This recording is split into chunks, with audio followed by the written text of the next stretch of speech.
What is going on, everyone? Welcome back to Bubbles BuzzerBeater, your official BuzzerBeater YouTube channel. And I guess a little quick update on, just that kind of slogan that I throw around every video. If you guys actually scroll down to the bottom of the BuzzerBeater website now, you'll see a lot of the social media links down there, and there's a little YouTube channel you can click on. So in a way, we're still unofficial, but we're becoming more official, and the channel is definitely growing, and I'm really pleased with, the activity on it and how many managers give me great feedback on the channel. But yeah, it is now linked to the actual website down at the bottom of the page, so check that out if you haven't.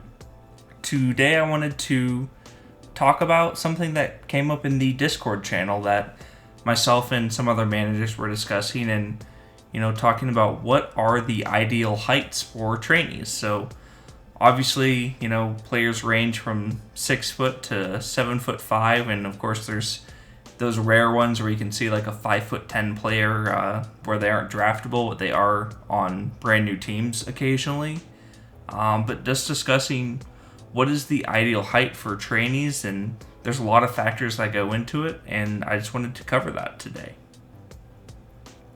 So as I said, 6 foot to 7'5", trainees come in all sorts of forms. These 3 players that are on the screen right now, these are just 3 examples of players that were taken in the most recent draft for the Utopia draft.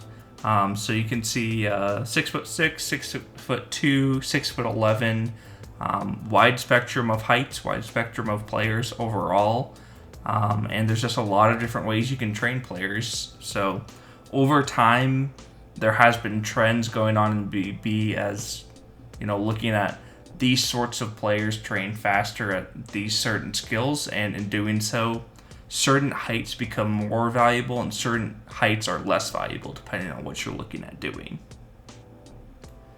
Some other things to keep in mind when you're looking at, picking up a trainee or drafting a trainee and you're considering the height of that player, some things to think about. So are you planning on training them for national team or U21 national team, or are you just solely focusing on training for your club, building a player that fits with that perfectly opposed to national team or U21?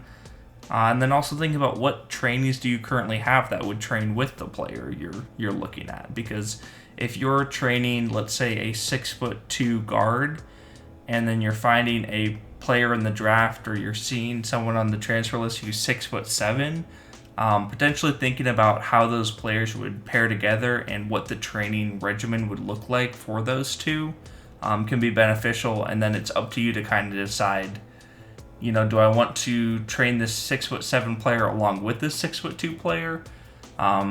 There's some benefits and cons to doing that. The benefit is that naturally they'll train at different speeds based on the height, so you kind of have 2 different end products, which is good because it diversifies the players a little bit. It also can be bad because that means that you really don't have a consistent outcome with trainings, and it's a little bit harder to gauge when they're going to pop and what they're going to pop in. So there's pros and cons to that, but just different factors to consider when you're looking at height.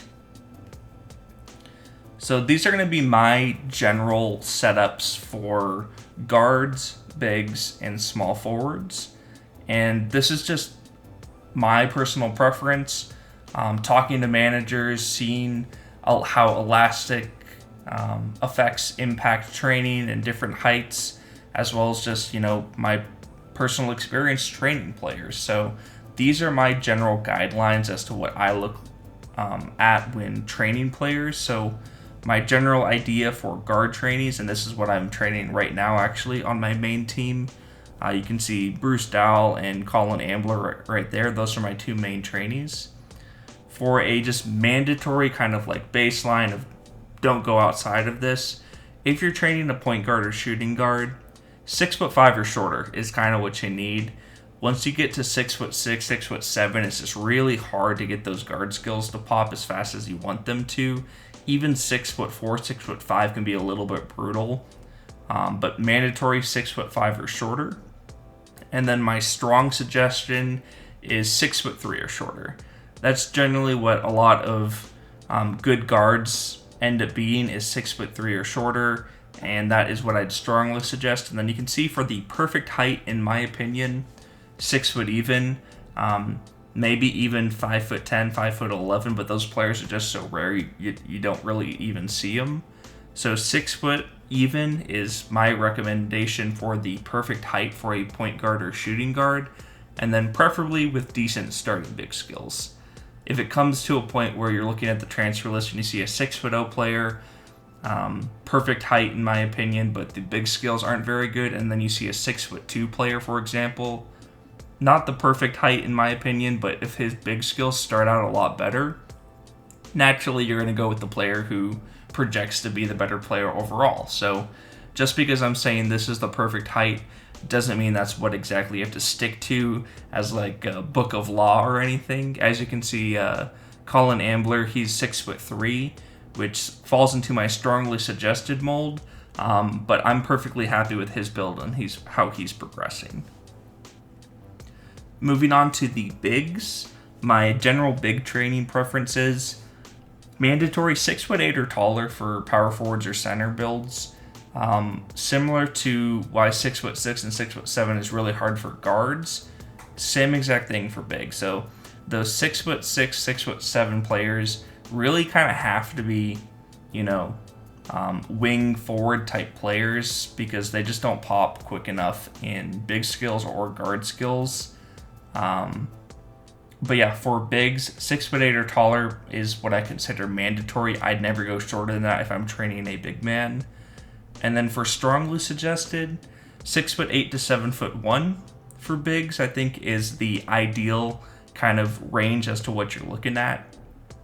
There are situations that we'll kind of discuss later on in this video where if you see a 7'2", 7'3", 7'4", even 7'5" player, those can be good players in certain circumstances and depending what their skill set looks like. I just know that once you get to 7'2" or taller, you kind of fall into the mold of a donkey build usually, where we joke about donkey centers because they just have lots of atrocious and pitiful skills in the guard skills. Whereas 7'1" and lower, sometimes you can get lucky and get better guard skills to start out with. And then as for my perfect height, for like power forwards, what I'd consider a traditional power forward, I think 6'10" is what you want, and then once again, preferably decent starting guard skills. And then if you're going for a true center, defensive center, you're like, I don't intend on him playing power forward at all. If you're going for a true center, I think 7'0" is kind of the mark that I've liked in the past and what I see be really successful. Now going to small forwards. Small forwards is perhaps the hardest one to have a preference on, just because there's so many different types of small forwards that you can look at training, and depending on how your team is set up, there are certain ways where like a 6'4" player could turn into your small forward if you run lots of outside offenses, or 6'9" if you go really big. There's different ways to work a small forward training plan into your roster. If you're going for what I consider more of a standard or traditional small forward, 6'5" to 6'9" is what I consider mandatory. Strongly suggested 6'6" to 6'8", so that's that sweet spot where you'll see a lot of national team small forwards generally fall into that range of 6'6" to 6'8". And then for perfect heights, if you're going for a outside small forward, 6'6" is what I've seen be really successful, and I see a lot of players get slotted in at that height and then do really well. And then if you're looking more for an inside or balanced small forward, 6'8" is just perfect. If you're going for, I have no cap on what I'm spending for a player. I want to find the perfect training prospect. I think 6'8" for a true small forward or an inside focused small forward is going to be what the go-to is. And now, what if you're looking at for the national team specifically? So training for club and training for national team can be the same sometimes, or they can be very different. So if you're looking at training for the national team specifically, this is a chart that I recently made, shared with a couple managers, but these are the top 12 national teams in BuzzerBeater right now. So ranks 1 through 12 right there. And then the number of players on the team, you can see the total at the right side, as well as what are the heights of the players on the team. So pretty straightforward in just looking at how many players are on the team and what are their heights, and then kind of giving that distribution and breakdown per national team, and then also in total down at the bottom. And when you're looking at this, you'll notice a couple trends across certain teams, certain countries, as well as just what national teams as a whole value height-wise for players, and what has worked for national team players. So as I said, 6'0" for guards is still the primary one that I agree with. You can see Belgium is a team, for example. You can see 6'8" and 6'0", the two builds that I said are pretty perfect for forwards and guards. Those are the ones that they prioritize, and they don't have any 7-footers on their national team at all. So that's interesting.